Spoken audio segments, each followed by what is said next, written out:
guys, happy Sunday with Satan. Alright, we're going to finish up with the rest of yesterday's lesson.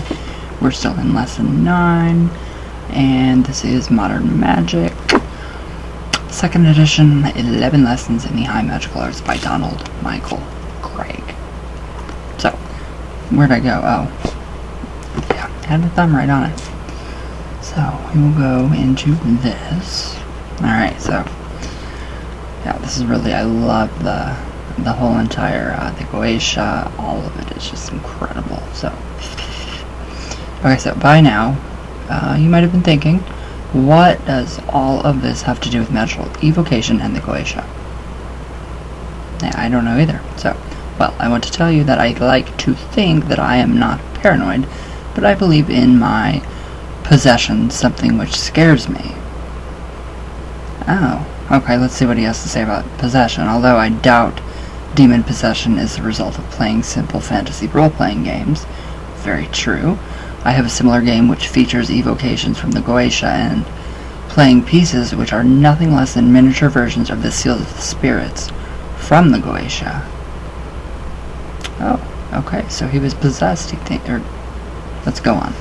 Okay, so although this game has had a rather small circulation, certainly gives no danger to trained occultists, it could be a problem for a person who has latent magical abilities, and spends some time looking at the game pieces. That type of person with no magical training or protective preparations could be quite shocked upon seeing a weird figure in a reflective surface. Okay, I know where he's going with this. So, such a scare could hurt an unknowing person's psyche and grasp on reality. Ooh. Yeah, I fell asleep watching the possession of I don't know what, and weird dreams. Nothing unusual, but weird. But it's normal for me.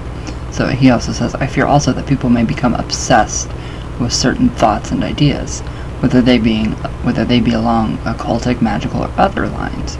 For a person magically trained, such as you are, if you have been following the teachings of this course, obsession or possession is not a problem.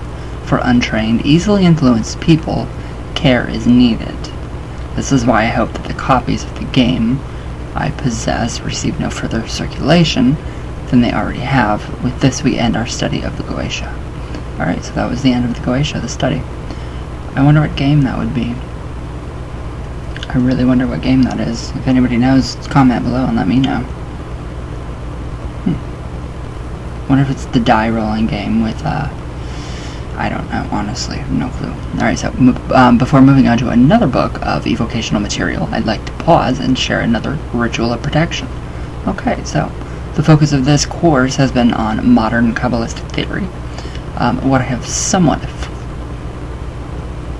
fastidiously called the WASP Kabbalah, W-A-S-P, WASP Kabbalah. This system is based on earlier mystical Judaic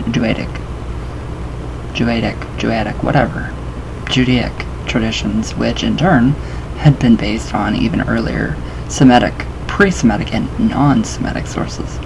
Alright, so in contradistinction to the WASP Kabbalah is what I have called the Kosher Kabbalah. Alright, so a Kabbalistic philosophy which has eschewed many later influences which had the Judified Kabbalistic tradition. So I am personally delighted to see a growing Jewish Kabbalistic resurgence in both the West and the Middle East. So it is hoped that as a result, many previously rare and untranslated or poorly translated texts will become available to imperfect students such as myself. I wonder what happened with his possession. I really wonder. The possession of Michael Bauer. Or King, whatever his name was. Michael King. Oh my god, that was a good movie. Anyways. Alright, so. As an example of this need, one of the most important Kabbalistic magical texts, a book on talismans known as the Sefer Ratziel, to my knowledge has not been translated into English. I searched out and found a Hebrew copy of it at the University of Judaism in Los Angeles, California. It was about 60 years old and in poor condition. Oh, well, you still have the book. So this type used was somewhat dissimilar to the style most commonly used today. So that, along with printing out, which cut off portions of letters, made the book impossible for me to try and translate. I really wonder about his possession experience now. Who knows? It's really interesting.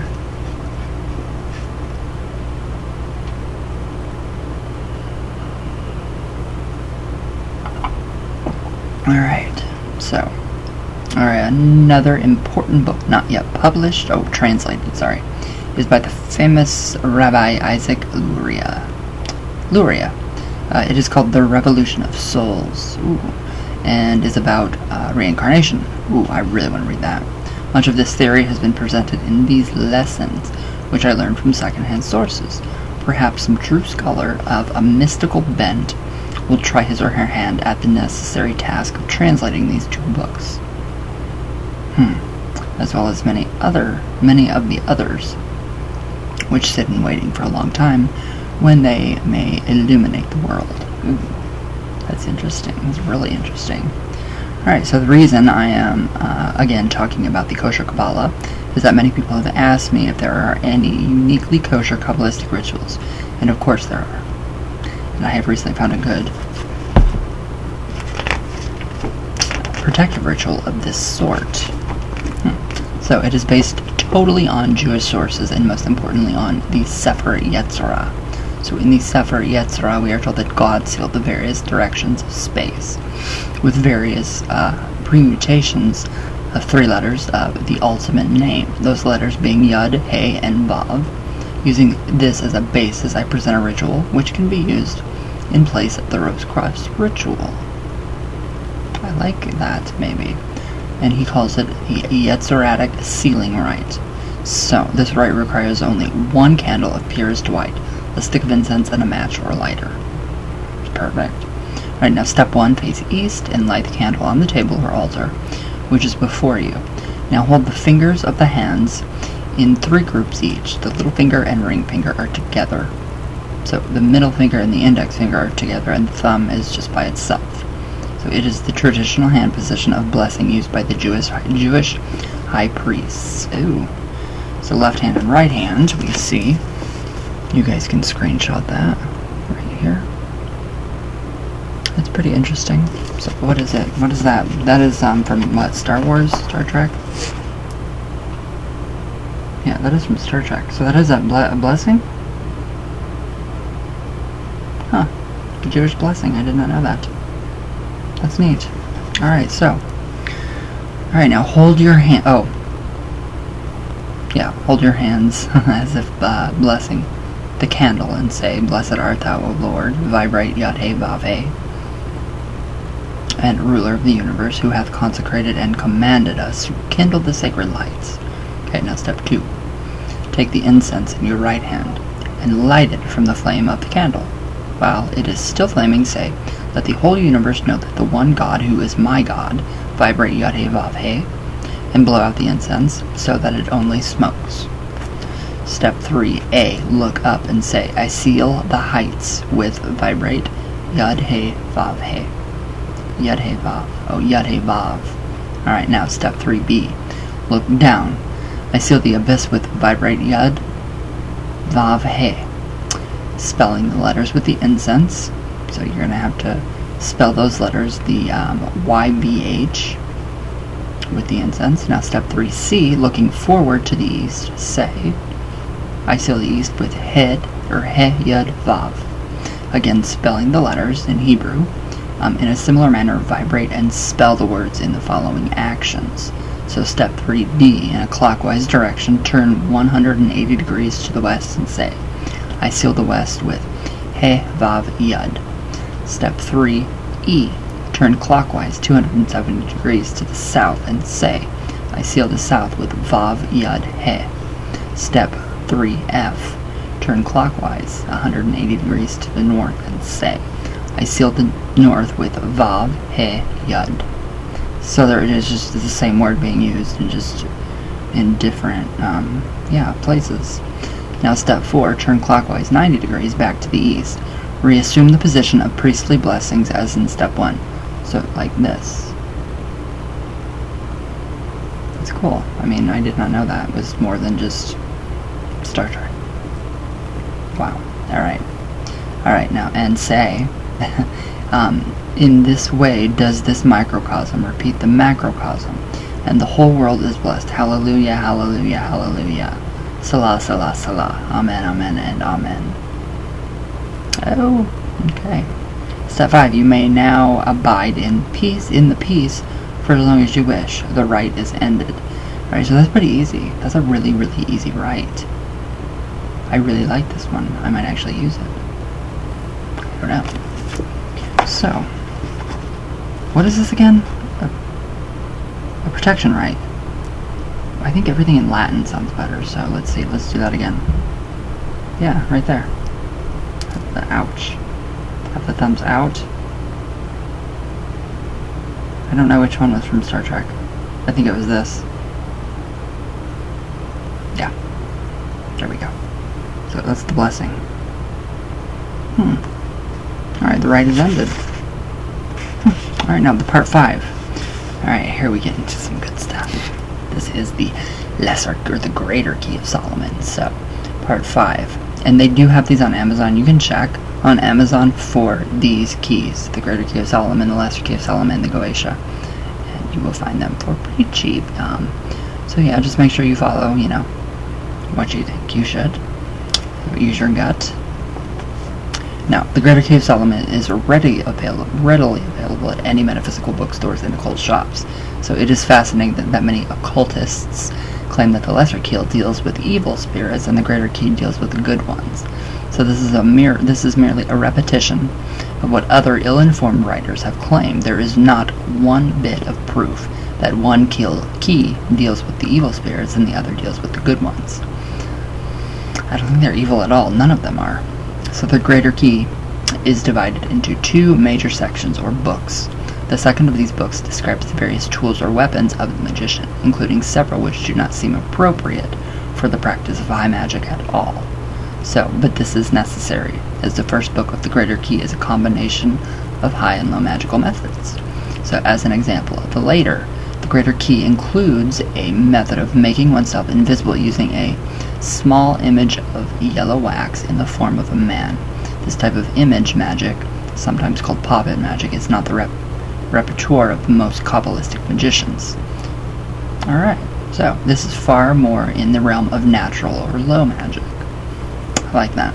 So it is because there are natural magical methods in this grimoire, along with lack of appeals to Jesus and the Trinity, which gives internal evidence for an earlier date for the Greater Key than the Lesser Key. Alright, so this is interesting. In fact, the earliest written version of the Greater Key date from the 15th or 16th centuries. Alright, so while the earliest copies of the Lesser Key are from the 17th century.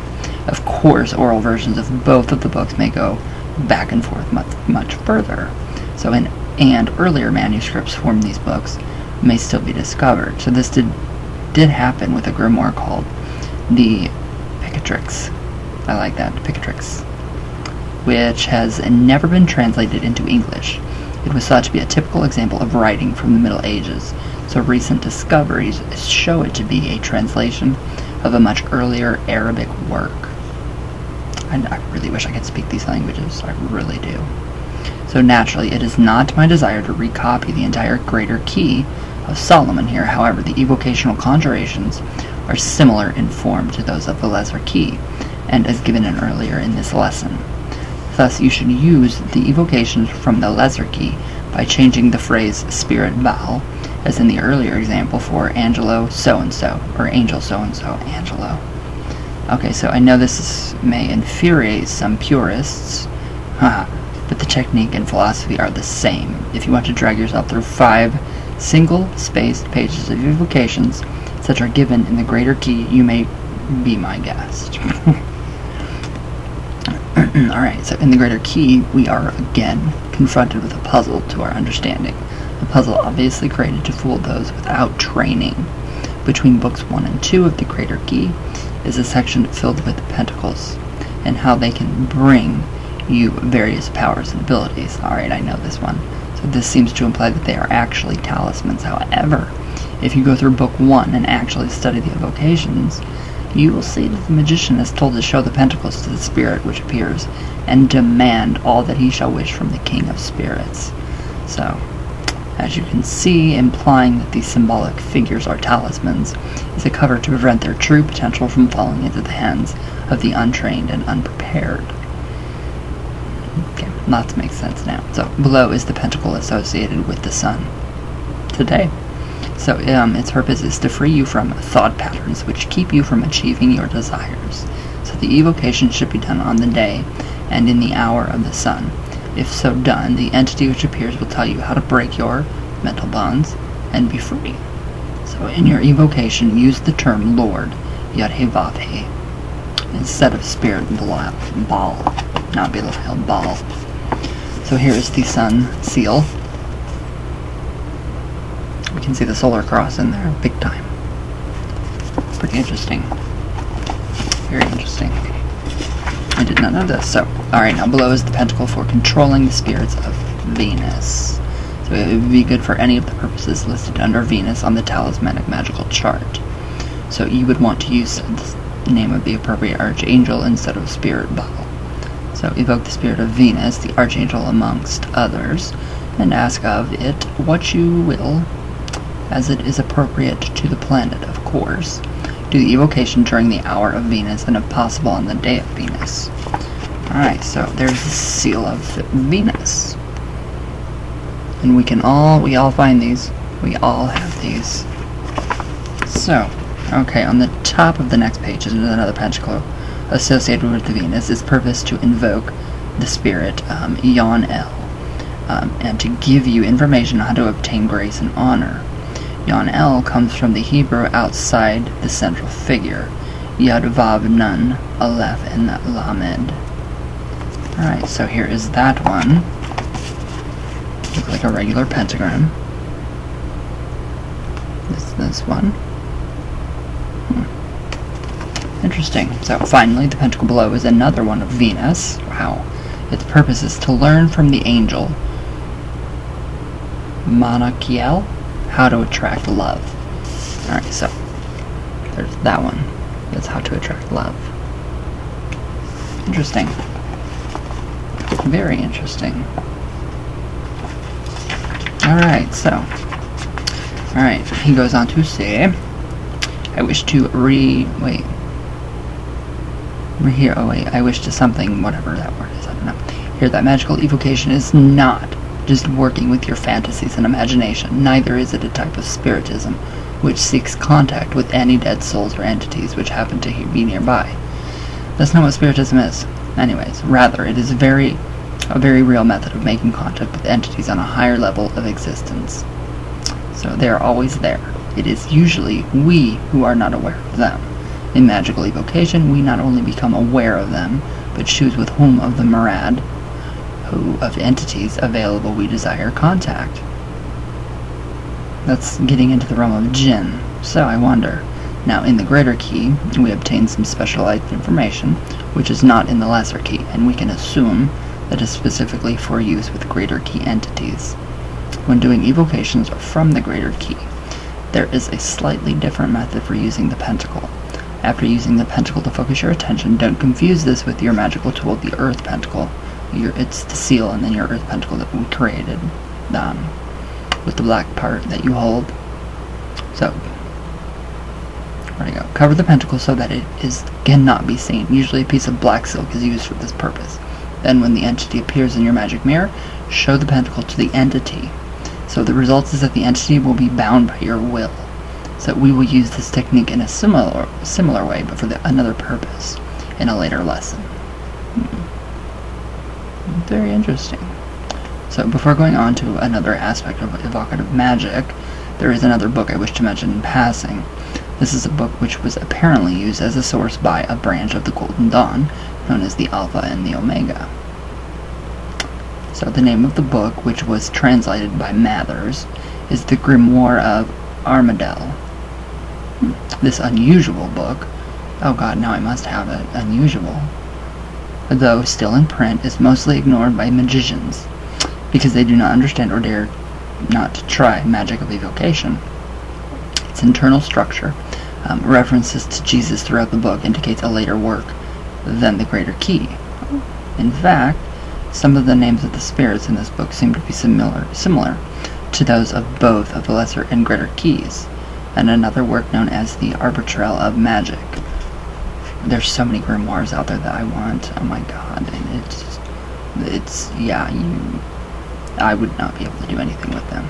So, the seals or sigils in the grimoire of Armadale are far more involved than most other works of this genre, unless you buy the book and work to understand it, so they are rather unusable. Yeah, that's what I thought. This book does not even bother to give outrageous methods to draw a magic circle. Rather, it merely says to see that the circle be correctly formed according to the instructions we have elsewhere given. Alright, so the meanings of the seals and the purposes for using them are hidden in abstruse language. After reading this lesson, you should be able to discern the meanings and see through the veils to the uninitiated. So if you do buy or already have this book, simply remember the purpose of evocative magic is to allow yourself to see into the astral plane and communicate with entities who can answer questions and give instructions according to their nature. I want this book. Although the Grimoire of Armadale does not have instructions on how to make the magical circle, it does have the same kind of protection rituals and conjurations as given in other grimoires of this nature, such as the Greater and Lesser Keys. So, curiously, this book also has some heavily disguised information on sex magic toward the end. There will be more on sex magic in a later lesson. I want that book. I really want that book. I must have it, so I'm going to get that. Alright, now part 6. So unless you are totally new to magic and occultism, you have probably heard of entities known as elementals. Oh, here we go. More good stuff. And if you have a little more information, or a little more knowledge, you probably know that there are different types of elementals. So each type is associated with a different element. Alright, now we have the elemental spirits of earth are the gnomes, house spirits, common house spirits, or brownies. And the elemental spirits of air are the sliffs, the elemental spirits of water are the undines, and the elemental spirits of the fires are the salamanders. So, these natural elementals are quite unique. So here on the physical plane, everything is made of a combination of the elements. But the elementals are totally composed of only one element. Thus they can rarely be seen on this plane except within their element. Salamanders can sometimes be seen weaving around a roaring fire. I have seen salamanders. So sliffs can be sometimes seen as sparkles in the air on a clear day. Also seen those. So the proper place for describing entities whose main appearance in other planes is on other planes will come in another lesson. Further, the length of this course does not allow time for learning to do magic with the aid of the elementals. However, there is something which uses a creation similar to the elementals, and which forms an important part of your magical circulum. So it is known as the creation of the artificial elemental. So an artificial elemental is something that something which you, by force of will and magical techniques, create to your will. So in essence, this is type of an evocation. Another way of looking at an artificial element is that that they are a type of talismanic magic without the talisman, and you already know how to make artificial elementals. So you can do it the easy way, or you can do it the really, really hard and long way. Very interesting. I like it.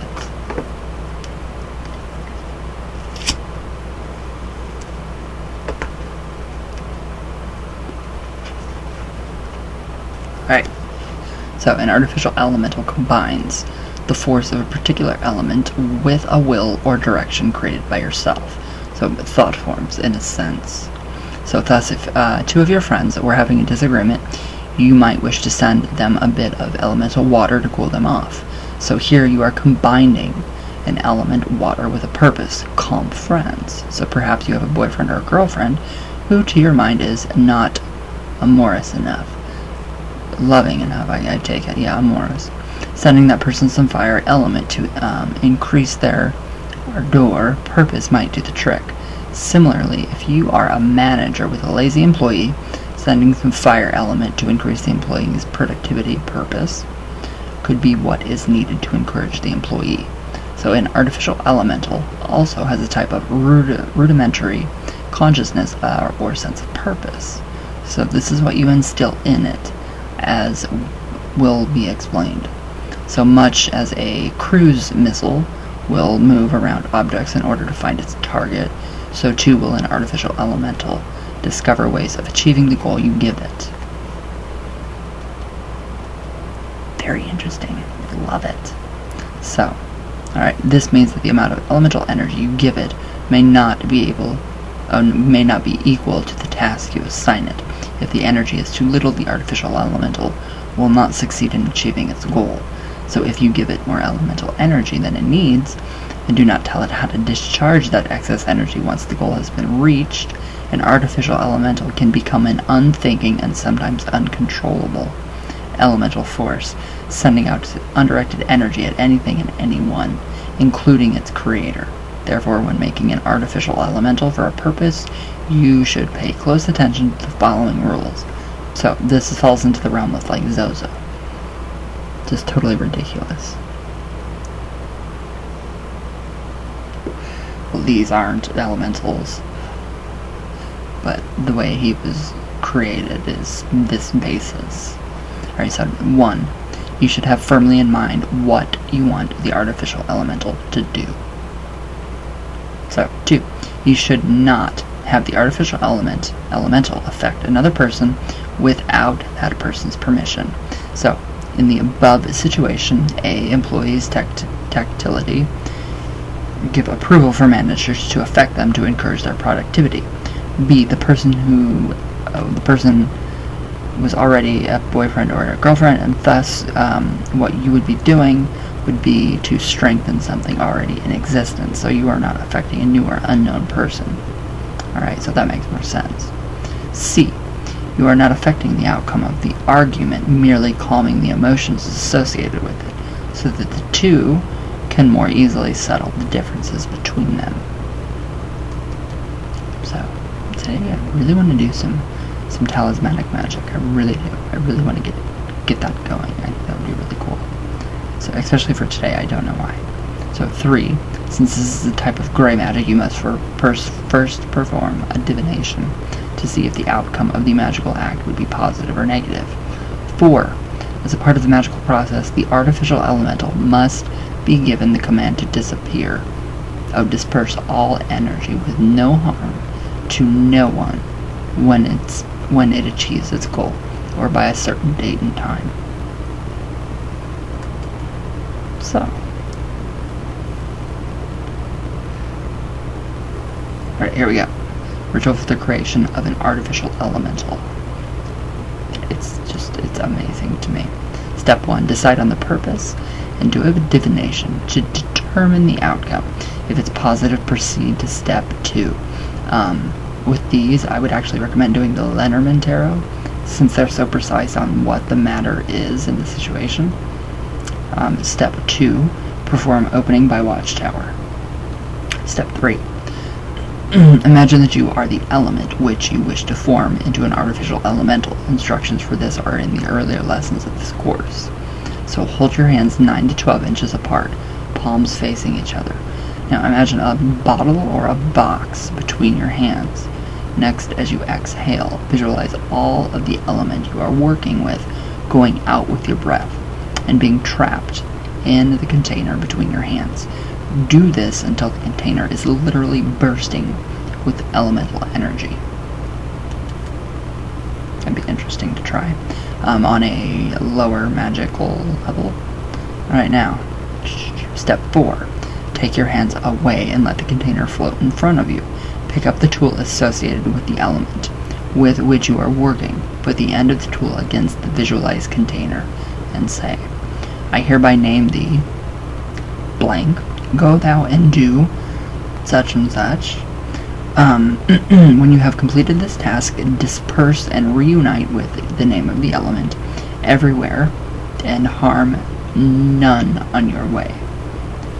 If thou hast not completed thy task by date and time, then disperse nonetheless and reunite with the name of the element everywhere and harm none on your way. So mote it be on thy way. Step 5. Perform the closing by watchtower. And the rite's done. So it seems really simple, but there's more to it.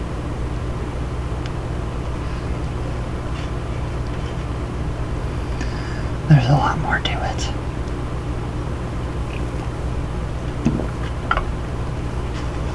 Alright. So here's just a few notes. Alright, number 1. For a name, you can use anything. Alright, it can be a common person's name or totally made up. However, it should apply to the purpose of the artificial elemental. Calling an artificial fire elemental water bearer obviously is ridiculous and not appropriate. 2. You can add the name to the words of the rite above. Thus, above ritual can be expanded to include, go thou, name of artificial elemental, and do such and such. 3. In the space marked such and such, name the purpose of creating the artificial elemental. Examples include, go thou and bring peace to my friends, or go thou and bring greater ardor to my lover, etc. 4. When giving a date and time for dispersion, it is best to give astronomical dates rather than dates invented by humans. So rather than saying Tuesday at 4 o'clock p.m., it would be better to say when the sun is at its highest on the day of the next full moon. Ooh, even more complex. On the next day of Mars, when the sun is halfway between its highest point and its setting would be good. This last phrase means Tuesday, the day of Mars. Really? Tuesday's the day of Mars? At some time between 3 p.m. and 5 p.m., depending upon the time of the year. I thought Mercury and Wednesday. I don't know. 5. Although an artificial elemental has a type of consciousness, it is no more alive than a computer with which you play chess. Therefore, there is nothing ethically wrong with creating an imprisoned artificial elemental. I like that better. So these are frequently used as protective devices. They may be put into something solid or something which is hollow, but sealed. So this may be the source of the genie in the bottle myth. This is just reminding me of Jinn so much. So to do this, you would change the second line of the evocation above to say, go thou into this statue, vase, rock, etc., and do such and such. If you are using a vase or bottle which can be sealed, leave it open until after you see or sense that the artificial elemental has entered the bottle, then quickly and securely seal the container. An example of such a protective artificial elemental would be based on the element of fire, and would have the purpose of creating the fiery emotions of fear and paranoia in any who seek to intrude without permission or honorable intent. I like that. So be sure to give it a dispersal time, date and time. And if your container is hollow, open it at that date and time to allow the imprisoned artificial elemental to disperse. Very interesting stuff. So, alright. Let's go on to part... Yeah, we're pretty much almost to the end. Part 7. Alright, so we've already discussed the differences between evocation and invocation, and how invocational magic is the basis for spiritism. The way a spiritist does an invocation becomes a medium for an entity claiming to be the spirit of someone deceased. It's surprising. I totally disagree with that. 1. The magician protects himself, or wearer, or herself, with appropriate banishings, etc. The spiritist does not. Yes, we do. 2. The magician prepares to allow one particular entity to unite and control the magician's consciousness. The spiritist allows anything which is hanging around to enter. That's wrong. 3. Magicians tend to doubt what they are told by non-physical entities. Oh, that's very true. It's common. I mean, that's just natural. It took Crowley years before he fully accepted the responsibility of the Book of the Law. Many spiritists tend to accept anything which comes from the other side. No. You're talking to the wrong spiritist here, book. Okay, so invocational magic, as done by ceremonial magicians, follows a straightforward pattern. 1. Banishings and purifications. 2 and 3. Calling on a particular entity and using words which have the dual purpose of losing and not losing the control of the consciousness and allowing this other entity to take over for a time. So 4. The identification of the entity. 5. Comments of the entity and questioning the entity. 6. Release of the entity and return to normal consciousness. 7. Final banishings. See, no, spiritists, yes, and mediums always. I mean, I do. So that does not hold true. Alright, now ceremonial magic invocations are actually too advanced to spend the space fully explaining a ritual invocation in this introductory course. Wow. This is an introductory course? It is, actually. So, you have to read it like 1,000 times. But although I am not going to actually give a ritual for invocation, I will be showing you how to do one according to a pattern given above. So with study and practice, you should be able to construct your own invocational rituals. I like the low magic ones. I really like the low magic ones. Just really interesting. Alright, yeah, we'll finish that. Alright, now 1. For banishings and purifications, the best method I know of is the opening by watchtower. Okay, so 2 and 3. To call on a particular entity requires a vast knowledge of that entity. So very frequently the entities chosen are gods from various pantheons, archangels, or spirits from various grimoires. You must learn all you can about the particular entity you will be invoking, including the physical position, if any, in which the entity is most frequently visualized. Visualizing yourself in this position is known as assuming a god form. Appropriate colors and scents should also be around, and poetry or song and even dance dedicated to the entity should be performed. Sometimes the words, which are fairly meaningless to us, are repeated over and over like a mantra. So these are frequently and wrongly called our various names of evocation. Okay, together this combination of calling a particular entity and using devices to alter the consciousness of the magician produces a condition which allows an entity to temporarily displace the consciousness of the magician. You can do that outside of a ceremonial magician's context. So 4. Next, the magician will identify himself or herself as the entity. The speech pattern and the appearance of the magician may alter at this time. So 5. The invoked entity may give comments to those assembled. This is reminding me a little bit about voodoo. As with evocational magic, invocational rituals are group acts. Others are needed to take notes or ask questions of the invoked entity. It will later be up to all people present whether or not they wish to follow the advice of the entity. The group may also wish to ask questions of the entity in order to prove the identity of the entity. This method is explained earlier in this lesson, so yes, we went over that, questionings. 6. Since the chosen entity is from a non-physical plane of existence, it will not wish to stay for long. Sometimes an additional rite is added here. This rite will be discussed in the next lesson. Then the entity will freely choose to go, and choose to go, and the magician's normal consciousness will automatically return. So during the entire ritual, from after the opening by watchtower, the earth pentacle, a sign of the physical plane, should be covered with a thick black cloth, preferably of silk. So if the entity does not leave as quickly as desired, or as I have seen happen, if people in the circle should have a bad reaction from the extraterrestrial contact, unveil the pentacle and show it to the eyes of the magician / invoked deity. It will depart to its own abodes. Also give the license to depart, as in the evocational rituals.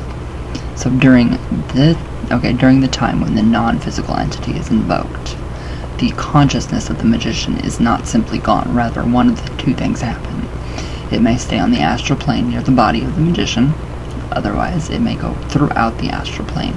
Sometimes the consciousness of the magician may meet other entities on the astral plane, and the report of experiences by the magician during this period may be more value to the group than the actual invocation.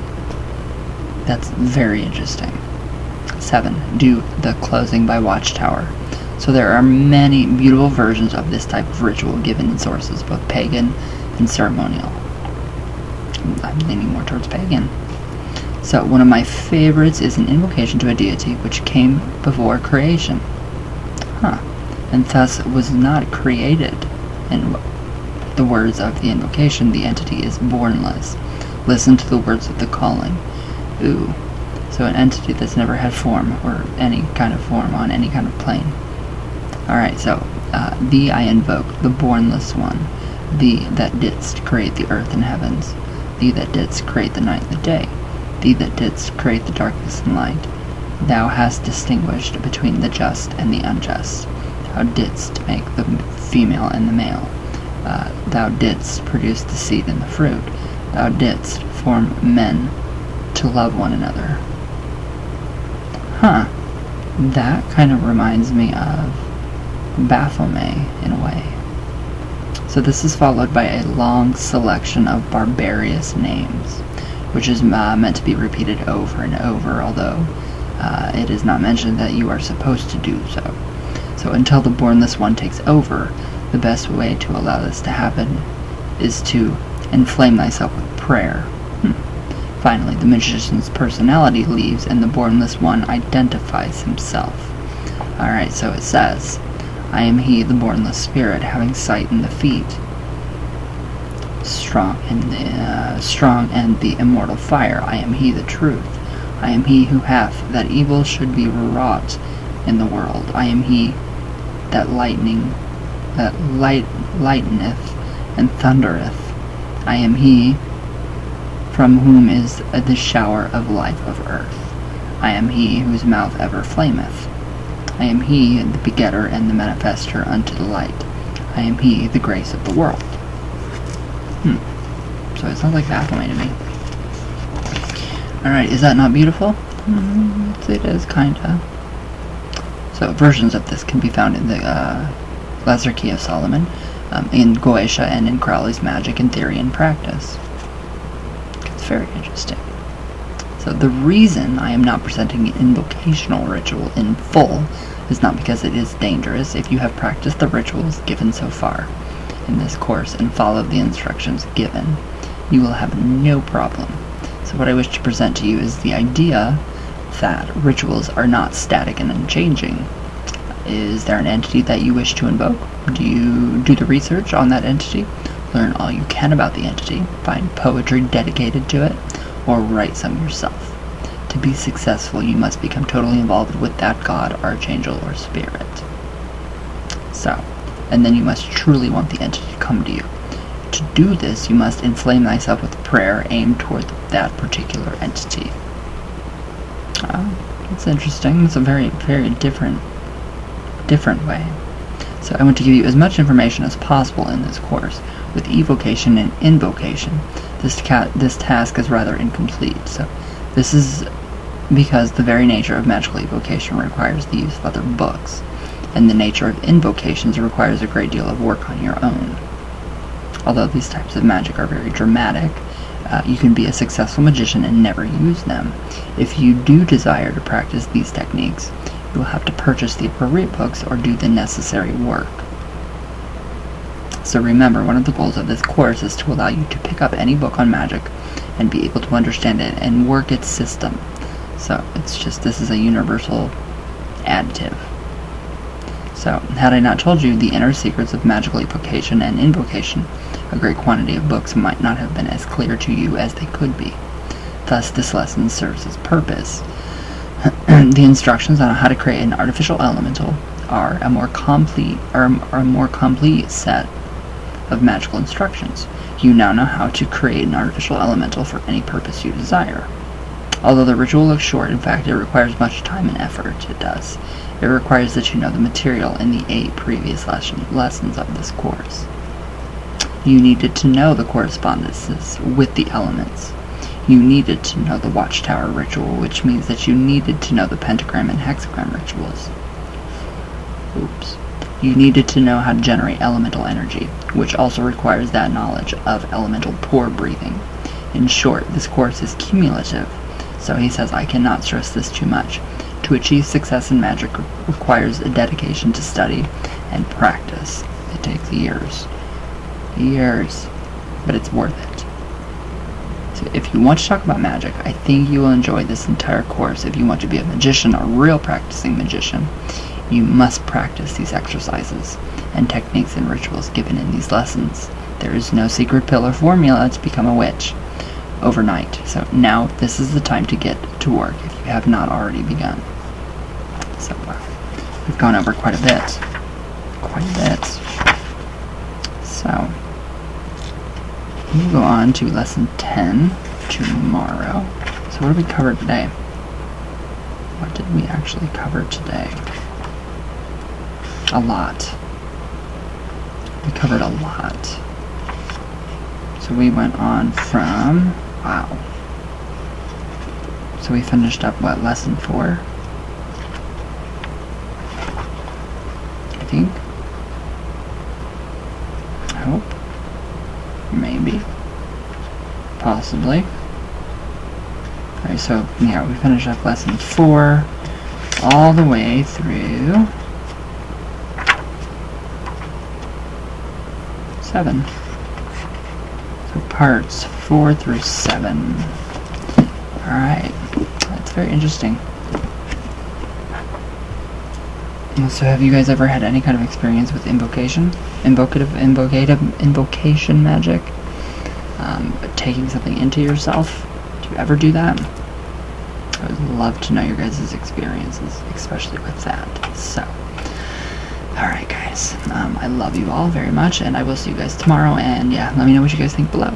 I have updated my description below, so now you have access to my Twitter, my everything, all my social media, and my books, and yes, so you guys can actually find the books now, because they're all there, so Amazon, Barnes & Noble, so, alright guys, I love you all, happy Sundays with Satan, all the way from Venus, all the way back down. I will see you guys tomorrow. Everybody have a good day, stay warm or stay cool, it's freaking hot, so I love you all, and thank you guys for watching.